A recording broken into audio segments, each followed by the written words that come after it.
Hello দর্শক, আসসালামু আলাইকুম। আমি জামাল বলছি। বিশেষ করে আমি এই মুহূর্তে এইদিকে আমাদের বাংলাদেশের বাইরে দেখা যাচ্ছে। আজকে একটা সময় হলো আমি ওনার সাথে সরাসরি আলাপ করবো, মালদ্বীপের বিষয় নিয়ে আলোচনা করবো। অবশ্যই আপনারা সবাই ফলো থাকেন, সবাই কথা বলতে পারবেন। আসসালামু আলাইকুম ভাই। ভাই আপনার নাম? জেলা আপনার ভাই দেশের বাড়ি? আমার দেশের বাড়ি সিলেট। সিলেট অসংখ্য আমার একটা পছন্দের জেলা ভাই। বিশেষ করে খুব বাংলাদেশে অনেক মানুষেরই সিলেট বর্তমানে অনেক জনপ্রিয় একটা জেলা। আর তো ভাই মালদ্বীপ কত বছর হইল? বর্তমানে আমার 7 বছর। 7 বছর না? আপনি এরকম অবশ্যই আমি ব্লগ করে অনেক সময় আমার এই দেশে বিদেশে আমার কিছু দর্শক বন্ধুগণ আছে দেশে মালদ্বীপের বিভিন্ন সৌন্দর্য দৃশ্যগুলো আমি তুলে ধরি। আমি অনেক সময় অনেক কিছু কাজে কাজে বিভিন্ন যাই, সেই ক্ষেত্রে মালদ্বীপের দৃশ্যগুলো তুলে ধরি। আর পাশাপাশি বিভিন্ন সমস্যাগুলো অবশ্যই আমার চোখে ধরে পড়ে বা মালদ্বীপের সমস্যাগুলো অবস্থান করার চেষ্টা করি। আমি বুঝতে পারছি এখন আপনি আমার কাছে কী জানতে চান? আপনার থেকে মূলত জানতে চাইতেছি বর্তমানে মালদ্বীপের কী পরিস্থিতি, কী অবস্থা? আলহামদুলিল্লাহ, যারা পুরাতন লোক আছে তাদের লাগে ভালো, যারা নতুন আসছে তাদের লাগে আচ্ছা, যারা নতুন তাদের জন্য সমস্যা। নতুন তাদের সমস্যা হলো এখানে বাংলাদেশের মানুষে আসলে ভাষা জানে না, ভাষা জানে না, কথা বলতে পারে না। অনেক মানুষ 99% মানুষ আমি কোনো যে খাল জানে না, ভাষা জানে না, কথা বলতে পারে না। 1% মানুষ একটু খাল জানে, কথা জানে। আর বাকি নতুন যারা আইতেছে তারা অনেক সমস্যা হয়। এমনকি আমরা রাস্তাঘাটে মৌলিক খাইতেছি।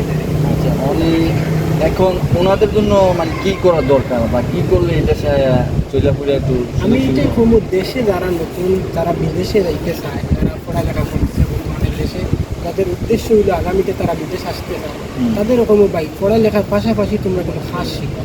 যদি কোনো কাজ শিখতে পারো বিদেশে যাওয়ার পরে তোমাদের লেগে ভালো হইব। প্লাস ইংলিশটা সবসময় শিখে রাখার চেষ্টা করো।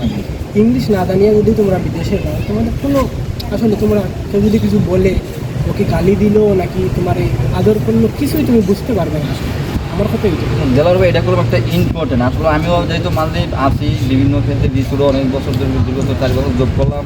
মালে বর্তমানে রাজনীতি 2 বছর হইলাম।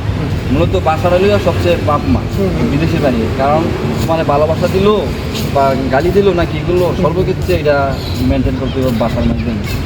দর্শক বন্ধুগণ, আপনাদের কাছে বিশেষ অনুরোধ, জেলার ভাই যে কথাগুলো বলছে এগুলো তো সবচেয়ে ইম্পর্টেন্ট।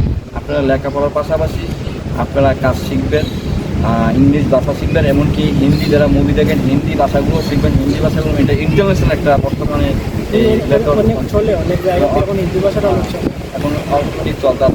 আর পাশাপাশি কাজ শিখবেন ড্রাইভিং, এসি মিস্ত্রি, বিভিন্ন কাজগুলো বর্তমানে উচ্চ লেভেল যারা ইয়াং জেনারেশন বিশেষ করে তারা ড্রাইভিং কাজগুলো শিখবেন, তারা এসি মিস্ত্রি কাজগুলো শিখবেন।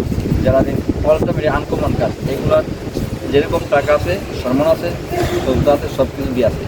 আর আপনারা দেশের বাড়িতে যে নেট কষ্ট করে বিভিন্ন সময় দেন, পাশাপাশি ইউটিউব থেকে বিভিন্ন ভাষা শেখার চেষ্টা করেন, ইংলিশ ভাষা, বিভিন্ন ভাষাগুলো এইগুলো শেখার জন্য চেষ্টা করেন নাকি জলার ভাই? বিশেষ করে এটা হলো সবচেয়ে গুরুত্বপূর্ণ একটা কাজ, পরবাসে গিয়ে সফলতা সম্ভাবনা।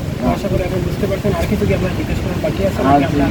আমার সময় একটু কম, একটু খারাপ করে এই জন্য আসলে ভাই অসংখ্য ধন্যবাদ আপনাকে। বিদেশে ভাই সবাই ব্যস্ত যদি থাকে, আপনাকে সময় দেওয়ার জন্য আপনাকে অসংখ্য ধন্যবাদ। আর আপনার সিলেট অবশ্যই আমি যাবো।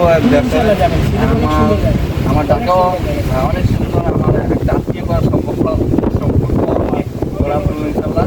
আমার ঢাকা ইনশাল্লাহ আপনারা আসবেন, আমি দেখুন সবাই ভালো থাকেন, খুদা